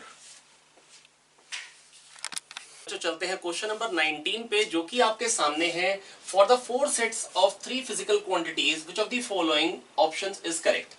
बेटा एक्चुअली है क्या बेटा, 3 फिजिकल क्वांटिटी हैं जिनकी वैल्यूज दे रखी हैं, और जिनके एडिशन के बारे में पूछा है कि एडिशन उनका किस ऑर्डर में होगा, इंक्रीजिंग ऑर्डर में लगाना है। हालांकि प्यारे बच्चों ये बोनस था, ये जेईई मेंस के पेपर में बेटा ये बोनस क्वेश्चन था। करना क्या था बेटा, ये सिग्निफिकेंट फिगर का बहुत ही सिंपल क्वेश्चन था। ये A1 है, पहले सेट में ये वैल्यूज कैलकुलेट हुई थी A1 B1 C1 की, दूसरे में A2 B2 C2 ये कैलकुलेट हुआ, तीसरे में A3 B3 C3 आया, चौथे में जो values I that are A4 B4 C4। अब हमको करना क्या है कि A1 plus B1 plus C1 जो आएगा वो हमने कैलकुलेट किया, ठीक है। हमको देखना A plus B plus C सबसे ज्यादा किस में आएगा, हमको क्या देखना है A plus B plus C सबसे ज्यादा किस में आएगा। तो बेटा देखो यहां पर आ रहा है 280 पॉइंट, जो बहुत इजी आप ऐड कर सकते हैं। 4 यहाँ 2 आएगा, 6 और 7 13 का 3 आया, 1 इधर गया है ना, 3 1 4 4 और 2 6। तो बेटा बड़े आराम से दिख रहा है 280.6324। तो प्यारे बच्चों ये जो निकल के आया A1 plus B1 plus C1 जो निकल के आ रहा है वो आ रहा है 280.6। क्या निकल के आ रहा है प्यारे बच्चों 280.6, क्योंकि राउंड ऑफ कर रहे हैं हम डेसिमल के बाद। बेटा पहले डिजिट तक क्यों कर रहे हैं ऐसा, क्योंकि बेटा क्वेश्चन में मेरे को कह रखा है कि बेटा जो 3 चीजें ऐड करनी है डेसिमल के बाद, जिसमें number of significant digit minimum होते हैं, मेरे को वहां तक राउंड ऑफ करना होता है।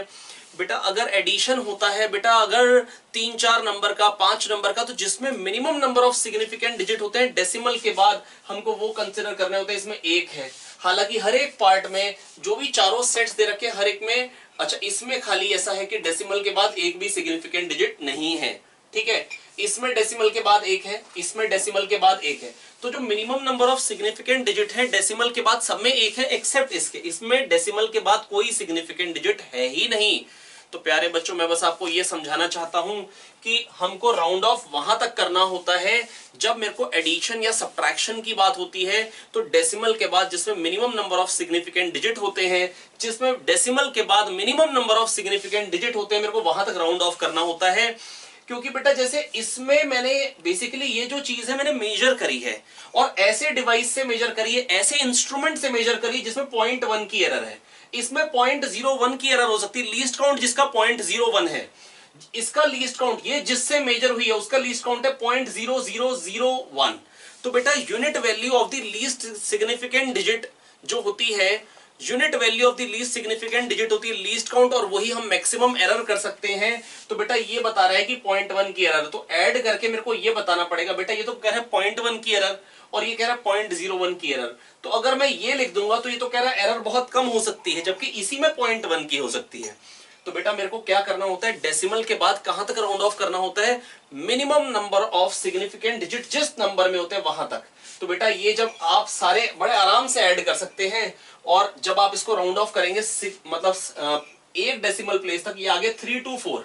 बेटा 500 से ज्यादा हो तो हम इसको बढ़ा देते हैं, 500 से कम हो तो नहीं बढ़ाते हैं, और एग्जैक्ट 500 हो मतलब 5 हो यहाँ पे नंबर, और यहाँ पे फिर अगर बेटा फिर खाली कंफ्यूजन आती, ऑड हो तो इवन कर देते हैं, और इवन हो तो एज इट इज रहने देते हैं।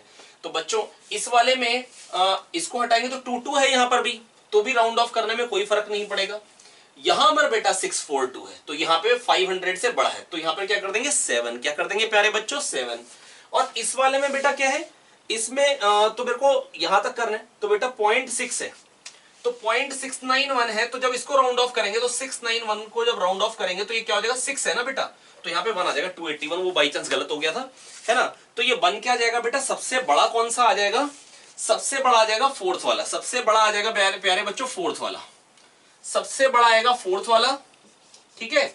और 4th वाले केस में that is A4 plus B4 plus C4 जो आ रहा है सबसे बड़ा आ रहा है, और सबसे जो छोटा आ रहा है बेटा वो 280.6 आ रहा है, दैट इज फर्स्ट वाले केस में, है ना। और 2 और 3 वाले केस में जो आ रहा है प्यारे बच्चों वो क्या आ रहा है, बराबर आ रहा है। तो बेटा आपको दिमाग क्या लगाना था, ये बाई चांस यहाँ पे मिस्टेक थी, है ना, लेकिन मैंने आपको बता दिया बेटा 691 है ना, तो राउंड ऑफ करेंगे तो क्या हो जाएगा बेटा, पॉइंट बेटा जो नेक्स्ट डिजिट होती है, अगर वो 6 अगर 5 से बड़ी है तो फिर राउंडिंग ऑफ में क्या होता है, इंक्रीज कर देते हैं बेटा 1 से, जैसे यहां पर 6 हटा के 7 कर दिया था।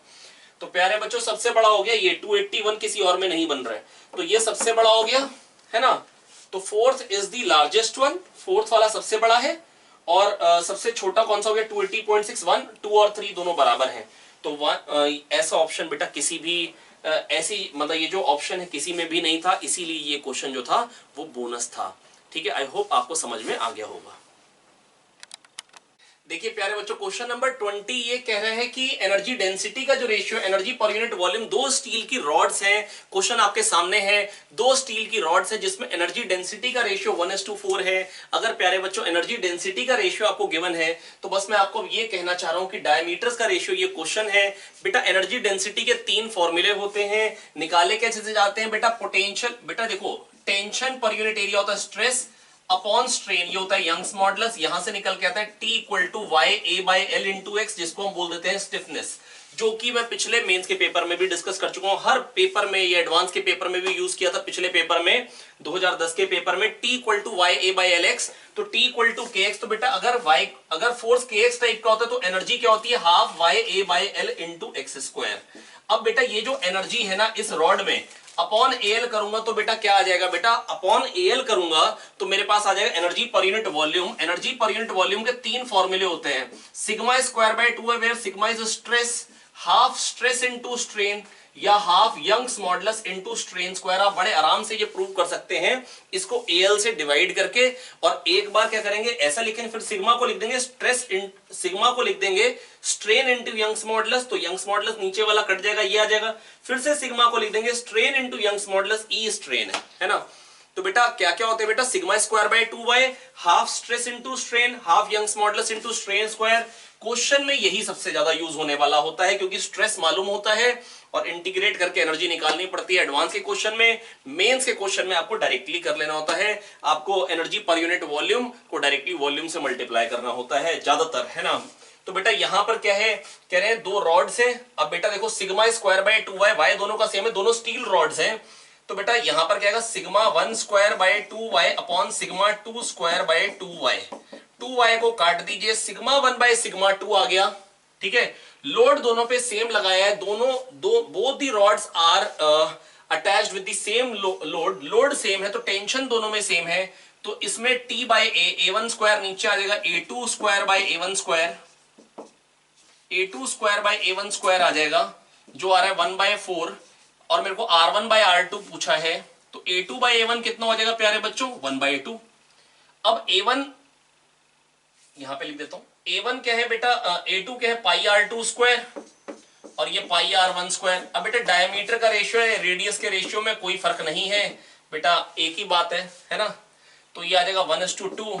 तो बेटा R1/R2 क्या बन जाएगा, √2। क्या बन जाएगा प्यारे बच्चों आंसर, √2। आई होप मैं आपको समझा पाया बेटा, बहुत ही सिंपल था, है ना। Question number 21 integer type question आ गए हैं बेटा, आखिरी 4, आखिरी 5। बेटा ये पता नहीं लेकिन इसमें ऐसी खतरनाक कैलकुलेशन कौन ही बच्चा कर पाएगा, क्योंकि यहां पर एक ऐसी वैल्यू आ गई थी जिससे आप इंटीजर निकालना मेरे लिए अप्रोक्सीमेटली असंभव है। वहां पर वैल्यू गिवन होनी चाहिए थी, 2 की पावर 1.6 टाइप का आ जाएगा, अभी देखते हैं, ठीक है। गामा हमको क्वेश्चन में गिवन था, इसमें गामा शायद 1.4 गिवन है। मैं बताता हूं आपको गामा कितना गिवन है क्वेश्चन में। गामा प्यारे बच्चों गिवन है इसमें, गामा है हमारे पास 1.4, बिल्कुल सही।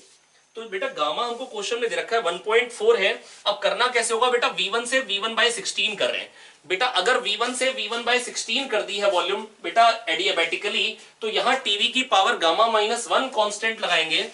तो अभी 300 था टेम्परेचर, वॉल्यूम हो गई फाइनली, अभी थी V1 की power gamma -1.4 is equals to temperature V1/16 की पावर 0.4, है ना। यहां से आपके पास क्या आ जाएगा बेटा, टेम्परेचर अभी आ गया।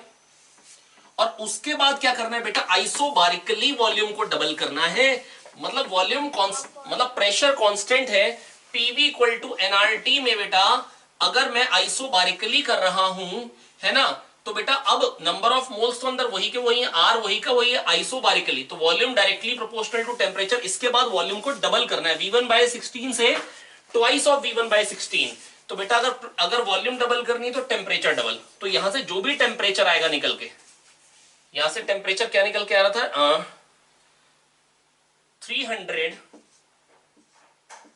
इंटू 16 की पावर 0.4 का डबल करना है। बस मैं बेटा यही कहना चाहता हूं कि यहां से आप आंसर तो निकाल लेंगे अगर आपके पास कैलकुलेटर हो, पर अगर इंटीजर निकालना है, मैं बस आपको यही कह रहा हूं, थोड़े टाइम पहले ही मैंने भी 1-2 पेपर सॉल्व किए थे, उसमें आपने देखा होगा मैंने आपको बताया था √2 को 1.4 ले ले तो अलग इंटीजर आएगा 1.414।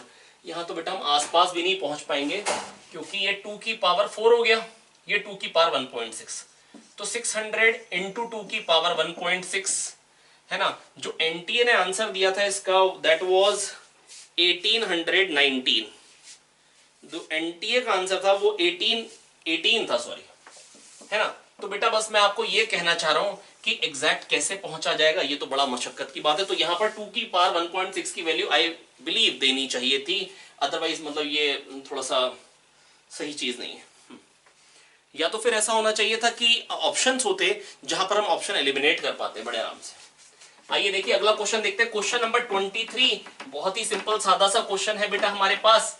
कह रहे हैं ये एक मीटर ब्रिज है जहां पर ये एक रेजिस्टेंस है और ये एक स्टैंडर्ड रेजिस्टेंस है और नल पॉइंट 25 पे आ रहा है, नल पॉइंट 25 पे आ रहा है, ये 75। तो R/S हो जाएगा 25/75, है ना। तो बेटा ये 1:3 आ गया, तो S निकल के आ गया 3R, ठीक है।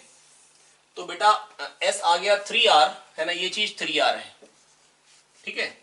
अब कह रहे हैं हमने इसकी लेंथ को, ये जो था इसकी लेंथ को भी हाफ कर दिया। ये जो रेजिस्टेंस था बेटा ρ L/A होता है, कह रहे हैं हमने लेंथ को भी हाफ कर दिया और रेडियस को भी हाफ कर दिया। जो इस वायर की लेंथ है उसको भी हाफ कर दिया, रेडियस को भी हाफ कर दिया, फिर कनेक्ट किया। कह रहे हैं अब बताओ नल पॉइंट कहां पे आएगा। बेटा लेंथ को हाफ करने से हाफ होना चाहिए था, रेडियस को हाफ करने से 4 टाइम्स होना चाहिए था। तो यहां पे 2 आएगा और इसके हाफ करने से 2 स्क्वायर ऊपर आएगा। तो बेटा बेसिकली रेजिस्टेंस को डबल कर दिया। मैं फिर आपको समझाना चाह रहा हूं बेटा, अगर लेंथ को हाफ किया तो 2 नीचे आएगा और रेडियस को हाफ किया, आप सोच के देखिए, पाई R/2 स्क्वायर। तो बेटा यहां पर 2 टाइम्स हो जाएगा, रेजिस्टेंस डबल कर दिया मैंने। तो बेटा अब ये पहले R था 2R हो गया। अब कहां पे आएगा बेटा नल पॉइंट, 2R/3R, 2R/3R। अब तो बेटा ये मालूम ही है 40/60। अगर आपको लगे नहीं हम तो L/100 माइनस L करेंगे तो करिए, है ना बेटा। 2:3 मतलब ये कब होगा बेटा, 2:3 में कब आएगी वैल्यू, 40:60 में। तो बेटा अब रीडिंग क्या आएगी बेटा, 40। क्या आएगी बेटा रीडिंग, 40। आई होप समझ में आया आपको। आइए प्यारे बच्चों देखते हैं ये एक और क्वेश्चन आपके सामने है जीनर डायोड का वोल्टेज रेगुलेटर का। पिछले साल भी ऐसा क्वेश्चन आया था, power delivered to zener diode की बात थी, तो वहां पर भी एक छोटी सी एरर थी, यहां पर भी एक छोटी सी हल्का सा कंफ्यूजन है, क्योंकि यहां पे कह रखा है लोड रेजिस्टेंस लगाया, रेजिस्टेंस गिवन ही नहीं है ना इसका, और आंसर इस तरीके से आ रहा है, आप मानो कि लोड रेजिस्टेंस अभी लगाया नहीं है, ये वोल्टेज रेगुलेटर है 8 वोल्ट का। तो ये थोड़ा सा कंफ्यूजन था यहाँ पे, क्योंकि अगर यहां रेजिस्टेंस होता, क्योंकि देखो बेटा अगर इसके क्रॉस 8 वोल्ट है तो इसका मतलब इसके क्रॉस कितना हो गया बेटा 4 वोल्ट, तो एक के क्रॉस कितना हो गया 2 वोल्ट, इसके क्रॉस 2 वोल्ट, तो V इक्वल टू IR से आप यहां पर करंट निकाल पाएंगे, 1/100 आ जाएगा, that is 10 milliampere, 0.01 ampere, अपने यही मानते हैं 0.01 एम्पियर। अब बेटा इसमें अगर यहां कुछ लोड होता तो V/R से कुछ करंट उसमें जाता, बाकी इसमें जाता, फिर I इंटू V एक में 8 वोल्ट का टोटल है तो 4 वोल्ट एक के क्रॉस वोल्टेज हो जाएगी, तो फिर मैं कहता VI एक में। लेकिन बेटा यहां पर मेरे को लोड रेजिस्टेंस पता ही नहीं कितना है, और यहां पर मतलब लोड दिखा भी नहीं रखा है कुछ भी, तो इसका मतलब यहां पर अभी कुछ नहीं लगाया है, उस केस में power delivered to 1 Zener diode ही निकाल सकता हूं। क्योंकि बेटा या तो रेजिस्टर लगाओगे तो फिर करने का तरीका क्या होता, हम बोलते यहां पर भी कुछ करंट चला गया जो 0.01 है, कुछ इसमें चला गया, कुछ इसमें जाएगा, कुछ उसमें जाएगा, और इसमें कितना जाता 8/R से निकाल लेते, है ना, और बाकी इसमें जाता। लेकिन यहां पर अभी यहां कुछ लगा हुआ दे ही नहीं रखा है, इसका मतलब अभी इस कंडीशन में कितनी हम डिलीवर कर रहे हैं जीनर डायोड को, तो 0.01 इंटू 4, है ना, और मिली वॉट्स में क्वेश्चन पूछ रखा तो इंटू 1000 कर देंगे, तो आंसर क्या आ जाएगा प्यारे बच्चों 40 मिली वॉट। लास्ट क्वेश्चन है क्वेश्चन नंबर 25।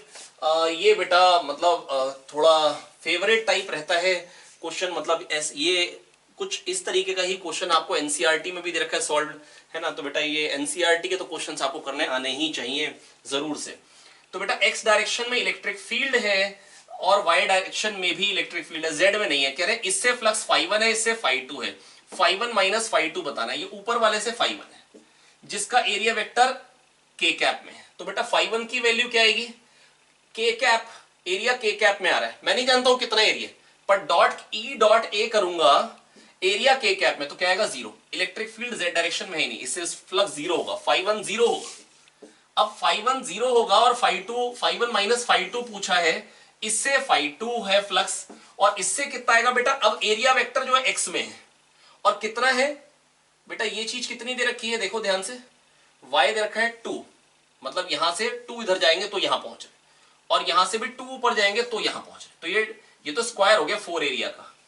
और बेटा अब ये एक्स कोऑर्डिनेट क्या है यहाँ का 3, अब इससे फ्लक्स किसके कारण है, अच्छा एरिया हो गया मैं कह सकता हूं इस सरफेस का 4i कैप, तो ई डॉट ए करूंगा तो बेटा आई कैप डॉट जे कैप तो 0 हो जाएगा, है ना, तो क्या आ जाएगा बेटा 16x, और x क्या है यहाँ का 3, है ना, तो 16 इंटू 3, बेटा जो φ2 आ रहा है वो आ जाएगा 16 इंटू 3 दैट इज 48, है ना, तो बेटा फ्लक्स क्या निकल गया 48, तो φ1 माइनस φ2 क्या हो जाएगा negative of 48, that is negative answer था इसका, है ना।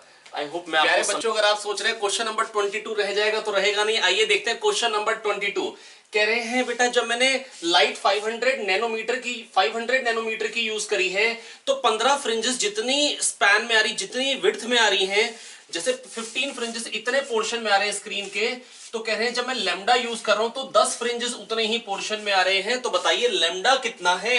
मैं फिर बता रहा हूं 500 नैनोमीटर लाइट यूज करी तो जो 15 फ्रिंजेस हैं प्यारे बच्चों, 15 फ्रिंजेस एक पर्टिकुलर डिस्टेंस में आ रही है, एक पर्टिकुलर रेंज में आ रही हैं, और उसी में 10 फ्रिंजेस आने लग गई जब लैम्डा यूज करी, मतलब इसकी फ्रिंज विड्थ ज्यादा है। आप सोचो एक बेंच पे मोटे मोटे बच्चे बैठे हैं तो मान लो 5 बैठ पाए, और पतले पतले बैठेंगे तो बेटा कितने बैठ सकते हैं, हो सकता है 50 ही बैठ जाए अगर बहुत पतले हो, तो बेटा यहां पर अब 10 फ्रिंजेस उतनी जगह में फिट आ रही है जितनी जगह में 15 आ रही थी, ये मोटी फ्रिंजेस है, लैम्डा ज्यादा होगा, दैट इज 10 फ्रिंजेस जो आएंगी वो 10 lambda D by D distance में आएंगी, और 15 वाली 15 lambda D by D, YDSC वही है, लैम्डा खाली अलग हुआ है, डी बाई डी की तो झंड हो जाएगी, कट जाएगा, 5 2 जा 5 3 जा कितना आया 1500 बाई 2, तो लैम्डा कितना आ गया प्यारे बच्चों 750 नैनोमीटर, कितना आ गया 750 नैनोमीटर। ज्ञान की बात क्या थी आप सोच के भी देखो, जितने में पहले 15 फ्रिंजेस आ रही थी अब उतने में 10 आनी है ना, तो वेवलेंथ तो ज्यादा ही आएगी 500 से, और कितनी ज्यादा आएगी अब 10 फ्रिंजेस 15 फ्रिंजेस की जगह पे आ गई, 10 फ्रिंजेस पहले वाले के 15 फ्रिंजेस, तो मैं कह सकता हूं 2 फ्रिंजेस 3 फ्रिंजेस की जगह पे आ गई। अगर 2 फ्रिंजेस 3 फ्रिंजेस की जगह पे आ गई तो वेवलेंथ 1.5 टाइम्स ही तो होगी। अगर 2 फ्रिंजेस 3 फ्रिंजेस की जगह पे आ गई, एक फ्रिंज 1.5 फ्रिंज की जगह पे आ गई, तो अगर 1.5 टाइम्स करनी है फ्रिंज विड्थ, मैं ऐसा कह सकता हूं बेटा इसकी जो 10 फ्रिंज विड्थ है, इसकी 15 फ्रिंज विड्थ है, तो इसकी एक फ्रिंज विड्थ 1.5 फ्रिंज विड्थ हो जाएगी। तो 1.5 फ्रिंज विड्थ प्यारे बच्चों कब हो पाएगी? जब वेवलेंथ को 1.5 टाइम्स करूंगा, दैट इज लैम्डा को 1.5 टाइम्स करूंगा, 500 को 1.5 टाइम्स करूंगा, तो कितना हो जाएगा प्यारे बच्चों? 750। कितना हो जाएगा बच्चों? 750। फिर से बोल रहा हूं, 15 फ्रिंजेस 10 फ्रिंजेस के बराबर है, इसकी 15 फ्रिंजेस की जो विड्थ है वो इसकी 10 फ्रिंज विड्थ के बराबर है, तो इसकी 1 फ्रिंज विड्थ हो जाएगी 1.5 फ्रिंज विड्थ के बराबर। तो अगर फ्रिंज विड्थ को 1.5 टाइम्स करना है तो लैम्डा को 1.5 टाइम्स करना पड़ेगा, because fringe width beta is lambda D by D. जो फ्रिंज विड्थ होती है बीटा वो होती है लैम्डा डी बाई डी, मतलब लैम्डा को 1.5 टाइम्स करना पड़ेगा। आई होप आपको समझ में आ गया है बच्चों, है ना? आई होप मैं आपको समझा पाया हूं। बेटा अगर कोई भी क्वेश्चन समझ में ना आए तो बेटा वीडियो को रिवाइंड करें, दोबारा देखें, है ना, और मेहनत करते रहें, आगे बढ़ते रहें, लेकिन पूरा डटे रहें, आखिरी टाइम तक मेहनत करते रहें बेटा, तभी कामयाब होंगे। बेटा एक बस चीज बता रहा हूं, मैं आपको पहले भी कई बार बोल चुका हूं कि जो बच्चे मैंने कामयाब देखे हैं अपने पूरे करियर में, बेटा मैंने उनमें एक चीज पाई है, जिद, कि हमको करना ही करना है, और अच्छा करने की जिद। बेटा रोज अच्छा करना है, रोज मेहनत करनी है, रोज सुबह उठना है, भले आप घर पे हैं, आप पूरा डिसिप्लिन रहिए, सुबह उठिए, नहाइए धोइए, तैयार होइए और फिर पढ़ने बैठिए चेयर टेबल पे बढ़िया करके मेहनत से, और आगे बढ़ते रहिए, मेहनत करते रहिए। ऑल द बेस्ट, खूब खुश रहिए।